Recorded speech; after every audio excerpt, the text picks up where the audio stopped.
پاکستان اور ایران کے درمیان بڑھتی کشیدگی پر امریکہ نے تشویش کا اظہار کیا ہے۔ ترجمان امریکی محکمہ خارجہ نے بریفنگ میں کہا کہ پاکستان امریکہ کا اہم نان نیٹو اتحادی ہے، مگر ہم اس تنازع کو بڑھتا نہیں دیکھنا چاہتے۔ اس حوالے سے دیکھتے ہیں واشنگٹن سے وائس آف امریکہ کی ارم عباسی کی ہم نیوز کے لیے یہ رپورٹ۔ امریکی محکمہ خارجہ کے ترجمان میتھیو ملر نے جمعرات کو پریس بریفنگ کی اور آغاز سے ہی پاکستان اور ایران کے حوالے سے سوالات کیے گئے۔ میں بھی وہاں پر موجود تھی۔ جب ان سے اس کشیدگی کے حوالے سے بات کی تو انہوں نے جواب دیا کہ امریکہ جو ہے اس کو تشویش ہے کہ خطے میں یہ کشیدگی نہ بڑھے۔ انہوں نے یہ بھی کہا کہ 7 اکتوبر کے بعد سے اسی لیے امریکہ جو ہے پورے خطے میں اپنی سفارتی کوششیں اس نے تیز کر رکھی ہیں تاکہ ایسکیلیشن نہ ہو۔ انہوں نے ساتھ ساتھ یہ بھی کہا کہ پاکستانی حکومت کا بیان جو ہے اس کو سراہا۔ انہوں نے کہا کہ پاکستان کی یہ اپروچ کہ اپنے ہمسایہ ممالک کے ساتھ بات چیت کے ساتھ مسائل حل کیے جائیں، سفارتی کوششیں کی جائیں، انہوں نے کہا کہ ایک اچھی اپروچ ہے، امریکہ بھی یہی چاہتا ہے۔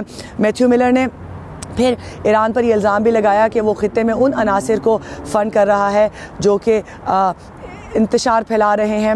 وہ یہ بھی انہوں نے کہا کہ ایران نے جو پاکستان پر حملہ کیا وہ ایک غیر ذمہ دارانہ کارروائی تھی، اور اس سے یہ پتہ چلتا ہے کہ ایران جو ہے وہ خطے میں امن کی بجائے یا سفارتی کوششیں ان کی طرف جانے کی بجائے وہ اس طرح کے ریکلیس حملوں کی طرف جا رہا ہے۔ میتھیو ملر سے یہ بھی پوچھا گیا کہ کیا پاکستان نے امریکہ کو مطلع کیا تھا ان حملوں سے پہلے، ایران پر حملہ کرنے سے پہلے؟ اس کے جواب میں ان کا کہنا تھا کہ ان کے پاس اس کے بارے میں کوئی معلومات نہیں، لیکن ساتھ ہی ساتھ انہوں نے یہ بھی واضح کیا۔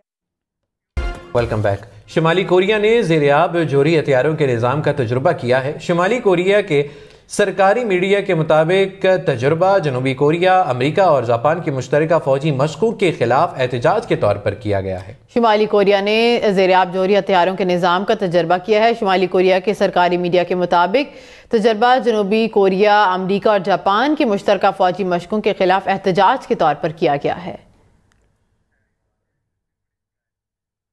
آگے بڑھیں اور آپ کو بتائیں کہ مسلم لیگ نون کے قائد نواز شریف کا کہنا ہے کہ بیٹے سے تنخواہ نہ لینے پر وزیر اعظم کی چھٹی کروا دی گئی۔ 5 ججز نے 25 کروڑ عوام کے نمائندے کو فارغ کر دیا۔ اگر نہ نکالا جاتا تو حافظ آباد میں باعزت روزگار ہوتا، ہر گھر خوشحال ہوتا۔ مجھے نہ نکالتے تو کاروبار ہوتا، ہر طرف خوشحالی ہوتی۔ مجھے نہ نکالتے تو آج بجلی گیس کے بل مہنگے نہ ہوتے۔ نواز شریف وزیر اعظم ہوتا تو ڈالر آج بھی 100 روپے کا ہوتا۔ نواز شریف وزیر اعظم ہوتا تو پاکستان ایشین ٹائیگر بن چکا ہوتا۔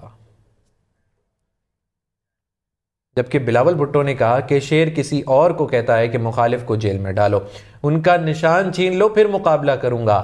پیپلز پارٹی شیر کے شکار کے لیے تیار ہے، شیر کا مقابلہ کرنے واپس پنجاب جا رہا ہوں۔ ملک بھر میں شیر اور تیر کا مقابلہ ہوگا۔ کہا تھا کہ پی ٹی آئی کو نکالوں گا، نکال کر دکھایا۔ کہا تھا کہ کراچی حیدرآباد کا میئر جیالہ بناؤں گا، بنا کر دکھایا۔ اب کہہ رہا ہوں کہ جیالہ وزیر اعظم بناؤں گا، بنا کر دکھاؤں گا۔ 8 فروری کو ووٹ ضائع نہ کریں، تیر پر ٹھپا لگائیں۔ امریکی محکمہ خارجہ نے کہا کہ پاکستان اور ایران تحمل سے کام لیں۔ ترجمان میتھیو ملر نے کہا کہ پاکستان کا ہمسایوں کے ساتھ اچھے تعلقات کا بیان خوش آئند اور تعمیری ہے۔ We noted the comments from the government of Pakistan about the importance of cooperative relations between Pakistan and its neighbors. We thought those were productive, useful statements, and certainly there's no need for escalation, and we would urge restraint on all sides in this case.